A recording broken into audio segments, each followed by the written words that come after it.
Millie's slippery slide. Alfred, a visiting engine from the LNER, was still causing heaps of trouble. And he was still making life on the island of Sodor very difficult.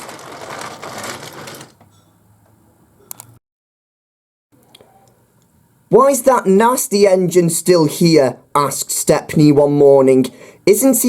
Wasn't he supposed to be sent away when Henry returned?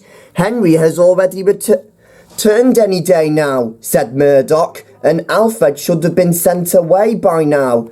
"I don't like Alfred one bit," said Percy quietly. He's been far more difficult than help," he said. "I think it's about time the Fat Controller sends him away." "Not to worry," said Murdoch.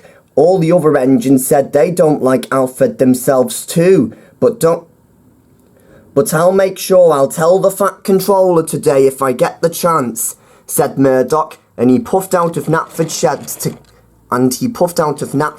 to collect his goods train.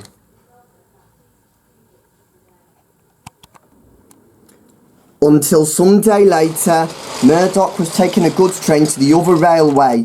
Alfred, on the other hand, appeared out of Knapford Sheds out of nowhere and ploughed at the front of Murdoch's train. The train tumbled over and took Murdoch with them. "You foolish engine," Murdoch said unhappily. "I shall have to report you to the Fat Controller for what you have done." But Alfred didn't care. "Ha!" said Alfred. "Maybe if you hadn't have been in the way, I wouldn't have bashed you off the rails," he said. "I cannot believe what this railway has come to." And he puffed angrily away, leaving Murdoch red in the face.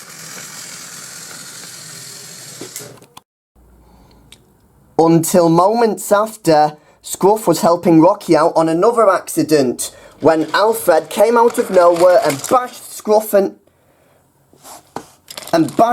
and Rocky off the rails. Now Scruff's front buffers were twisted and Rocky's crane arm had snapped. "Ow!" groaned Scruff. "What did you do that for?" he shouted. "He's trying to cause another accident on purpose," shouted Murdoch. "Typical LNER engines," he shouted. Alfred was getting very angry with the treatment he's getting from the other engines, but he didn't care.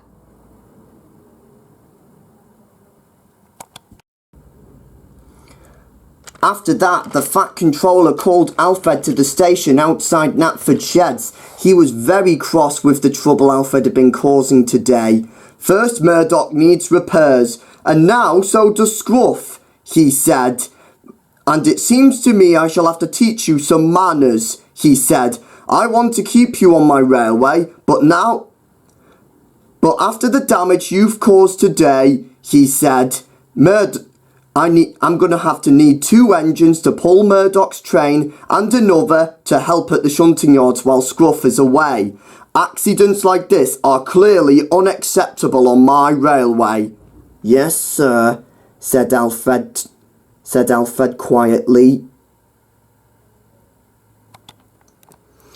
And it wasn't too long until Scruff's replacement finally arrived on Sodor. Donald and Douglas were the first to greet her. "Who's this, sir?"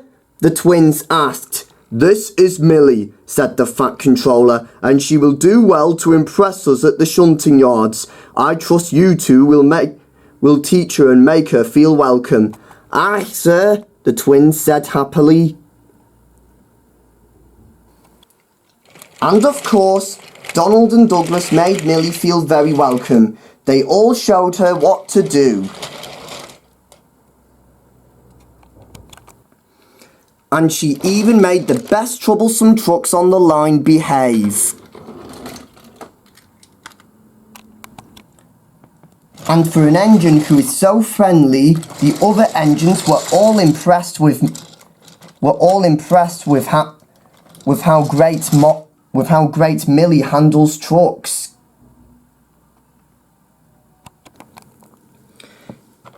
Even Scruff was impressed with Millie's work at the shunting yards when he returned from the works a few days later. You look like you handled those trucks pretty well, he said. I really hope the Fat Controller can keep you in our railway. You think so? Said Millie happily. Yeah, said Scruff. I wish he would send Alfred away and keep you. Oh, he's been nothing but trouble ever since he first arrived, he said. Take my advice, stay away from him if he's trying to cause you any trouble, he said. Alfred had overheard what Scruff said and he puffed angrily away. Now he didn't want to go back to the LNER.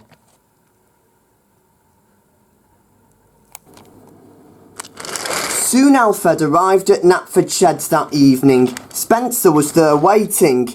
Alfred told Spencer what Scruff said about him and about Millie.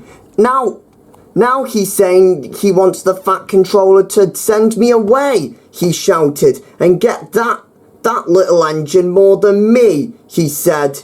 It's not fair. The other engines now like this Millie engine more than me, he said. Or maybe, said Spencer, it is not too late for you to stay on this railway after all, he said. Take my advice and maybe, thought Alfred. Maybe what? Said Spencer. Maybe if I could... Maybe Millie shall take my place at being sent away. And, said Spencer, if to do that, you shall get her into lots of trouble, more than you. Alfred thought this was a great idea. Splendid, he said. By playing tricks on Millie and to get her into trouble will be more than for her to be sent away, he said. When she's gone, the Fat Controller will finally keep me. My golly, she will take my place at being sent away from Sodor, and this whole railway will be mine. Thank you for your advices, said Alfred happily to Spencer. Spencer felt fond with Alfred's compliments. Well, he said, maybe I should start giving some engines advice after all, he said cheerfully. Later that day, Millie was shunting a goods train for Alfred to take to the mainland when she had been spotted by Alfred, who was taking on water at the water column outside Knapford Sheds. When Alfred saw Millie, his chance came. Millie, he said, the Fat Controller has asked me to tell you that you will be pulling the goods train to the mainland today. But I'm supposed to be shunting today, said Millie. He said it's important, said Alfred, and if you don't do your jobs, you're sent away. Millie shuddered at the thought and over what Alfred said. Right, she said, I'll pull the goods train today. I don't want the Fat Controller to send me away. And she puffed away.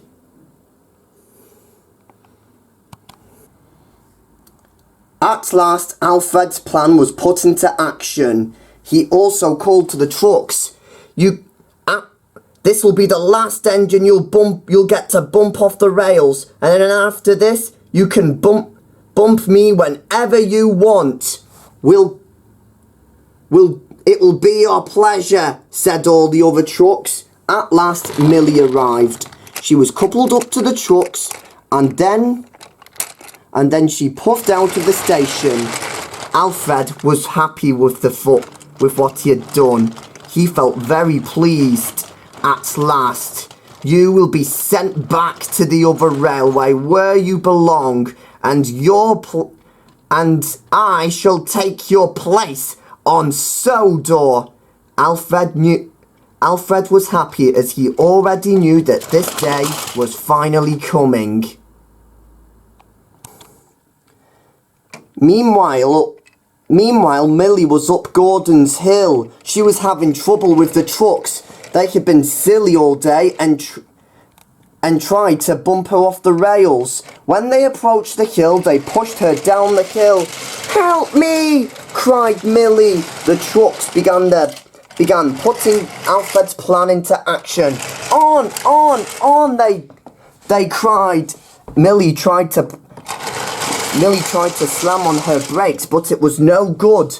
The trucks went on and on until the little engine went down the hill and through the bumpy track to the bend that leads to Wellsworth Station.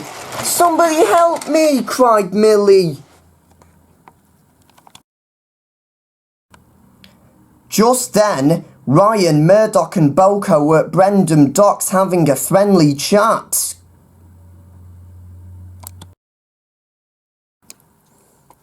When they noticed that Millie went diverted into a siding and went crashing into the ocean, Millie came off the rails and sunk in the water.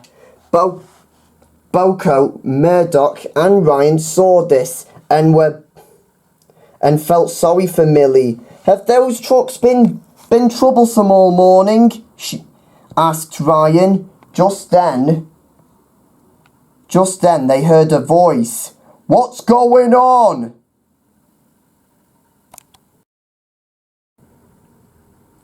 It was the Fat Controller, who then walked over and had seen everything. "Millie," he said, "you're supposed to be shunting at the shunting yard today."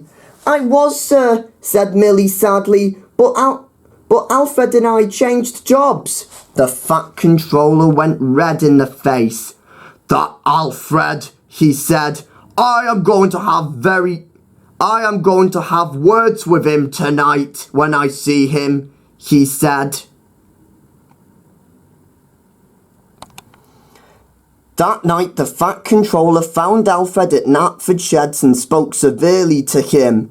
"Switching jobs with Millie was never your decision," he said. "I give the orders on my railway. Are we clear on that?" he said.